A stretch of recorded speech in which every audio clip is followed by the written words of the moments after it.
Okay, so this is part two. This is how to rebuild a very common standard Honda carburetor made by the Japanese supplier Kian. They also supply to the automotive industry. They're a very reputable brand. So the first thing you may want to do is just clean the outside of this. You may do that in a sink. And a more expensive option is to spray it off with carb cleaner. You can use compressed air from an air hose. You can use whatever you want, but it's nice to work in a clean environment, and it's going to need to be clean when you reassemble it. All right, the first tool you're going to need is a 10 millimeter. Again, any 10 millimeter will do, but I have mine on a gun. You have the hold down bolt and this little red gasket, don't lose it. Then the bowl comes off, spills all over the bench. You have a little gasket there, make sure you don't lose that. And if there was anything in here at all, debris, corrosion, you'd want to clean it out. You can use a brass brush. You can use a smaller Pinzel style brush like this, but you want this thing to be clean, like surgically clean. And I'll show you why in a minute. Then you remove this little pivot rod, non-directional, so just put him aside, and you're going to remove the float.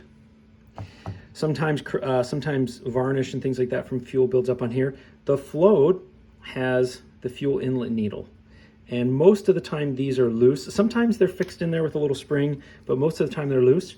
And you can really only reassemble this one way. It won't let you put it upside down, so you don't have to worry about that. You want to make sure there's no fuel in here. If there's fuel in here, it won't float, and if it doesn't float, you probably had a fuel leak. And you want to clean this guy. A lot of times there's corrosion built up here on the edge of the metal. You want to be careful about this tip, this black needle. That's where the sealing happens. If that has a groove in it, then that would probably be bad enough to leak, and you'd have fuel leaking out of the carburetor. Otherwise, these are normally totally fine. So you can clean those up as you see fit. A toothbrush is a good choice as well for rubber parts, plastic parts, if you don't want to scratch them.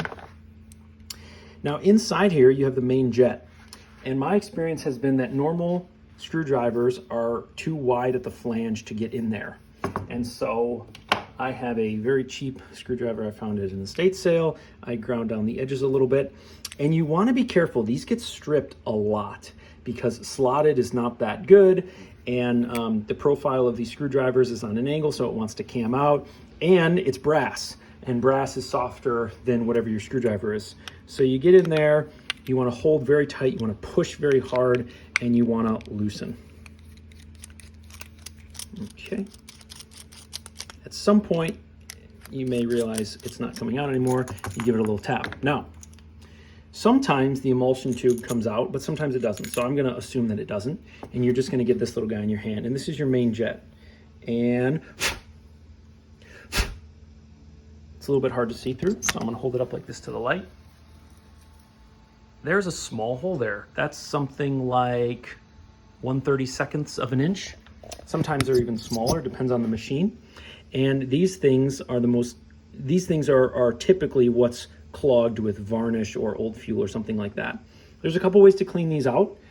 You can let them soak in gasoline or carb cleaner or something like that.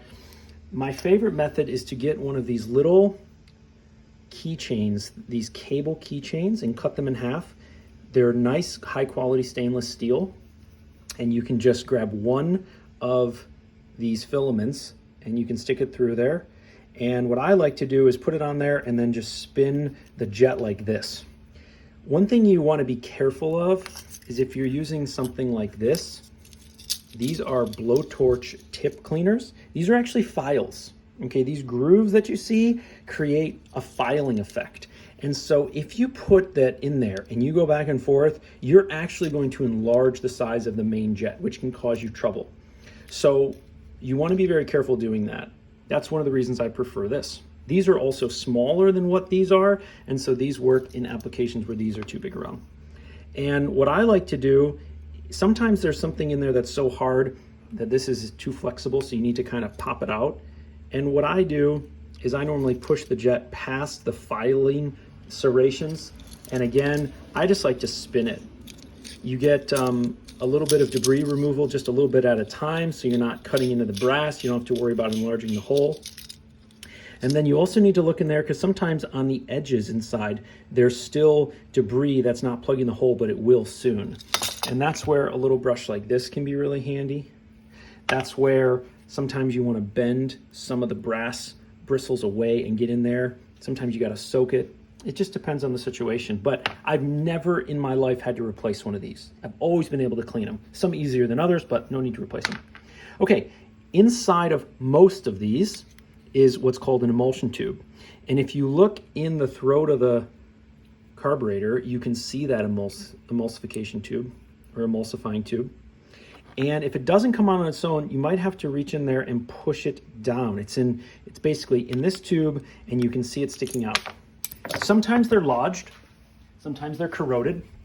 And so you want to reach in the throat and you kind of pry it and pop it down. You want to be careful what tool you use. A plastic tool would be ideal, something like a automotive trim tool, but use whatever you have and just go start gentle and become sequentially more forceful. All right, this emulsification tube is normally fairly clean, but you do have these little holes here that you want to make sure don't have any debris in them. So I normally go through every single hole on all the way around, spray it out. Also looks inside this tip, make sure there's no debris that's going to eventually wash its way in. And this basically only goes back in one way.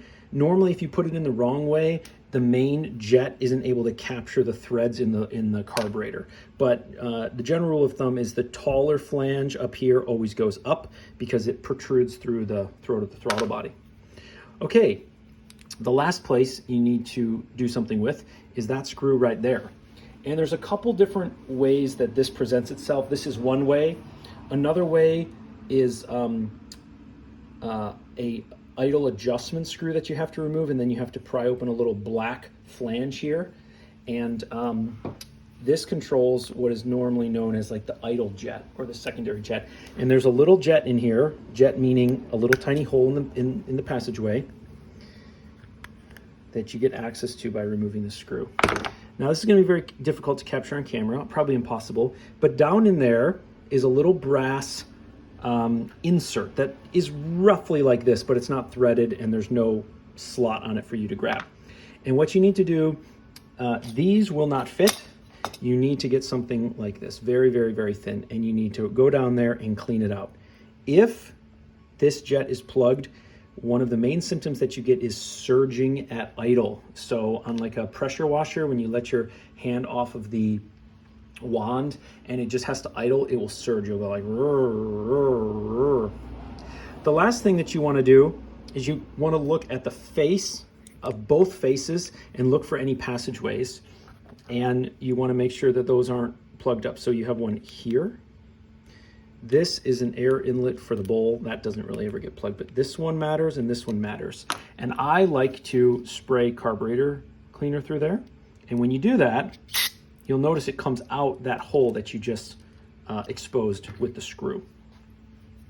Okay, so then once you've cleaned that out, you've sprayed that out, you gotta put that back together. We'll do that really quick. Emulsification tube in, main jet in. Be careful you don't cross thread this because it's a tight fit, and normally the threads, because there's a secondary set of threads here for the bowl screw, sometimes you can gnarl those up a little bit. Okay, the easiest technique that I find for the float and the jet is put the jet put the jet needle or the fuel inlet needle in there. Keep your thumb there to keep it from falling because it's going to want to fall. And then if you flip this upside down so that gravity helps you, you can basically put that in the hole. Oops, I messed it up. Of course, because someone's watching. Okay. And you just want to inspect that, make sure that the needle's in the hole and that the top of the needle is in this slot.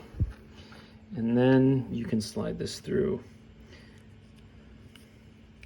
Then you pop your bowl on. A little bit of sawdust in there. That's the consequence of doing more than one thing in the shop. And just tight.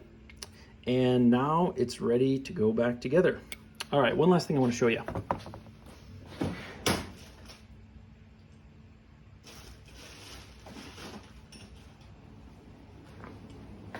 So here's a very similar setup.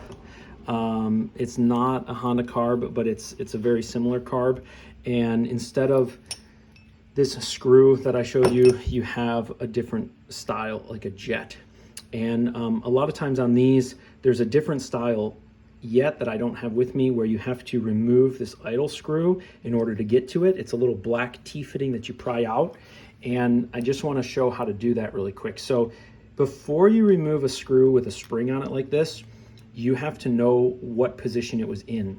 It's not a good idea to start loosening it and count how many turns until it's loose, because it's just tricky to know when it's loose and when you're just spinning it in the hole. A better technique is take a screwdriver with a marking on it of some sort and point it up, and then start tightening it until it bottoms out and count the turns. So 1, 2, 3, 4, 5, 5.5. And then go ahead and remove it completely.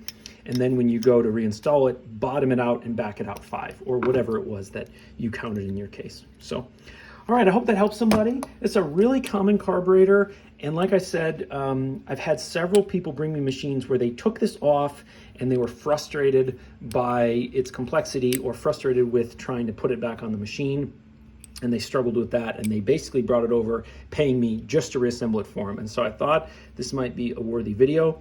If you didn't like it, that's fine. Let me know by giving me a thumbs down. Go check out Steve's Small Engine Saloon. You can learn a lot of good stuff from him, and he goes over some of the same topics. All right, folks, take care.